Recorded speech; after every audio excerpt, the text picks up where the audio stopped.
কি ভাবছো আব্বা? দিন রাত মোবাইলে কি দেখো?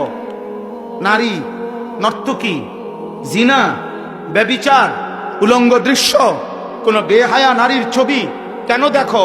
লজ্জাস্থানের চাহিদা তোমার, লজ্জাস্থানের শাহওয়াত। আমি যদি আমার এতগুলো মুরব্বীরে বাদ দিয়া শুধু আপনাদের কাছে মাফ চাইয়া বলি, যুবক ভাই তোদের কাছে, তোরা পেশাবের রাস্তার কাছে হেরে গেলি, তাহলে তোর জীবন শুধু এই পেশাবের রাস্তার লাগিয়া।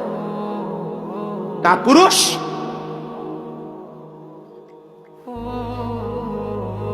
আর একটা মানুষের সৃষ্টি, এই মাথা, এই চোখ, এই চুল, এই চেহারা, এই হাত, এই নাক, এই দিল, এই দিমাগ, এই আসমান ও জমিন, এত কিছু দিয়ে আল্লাহ তাআলা সাজিয়েছেন শুধুমাত্র এই যৌন চাহিদার জন্য,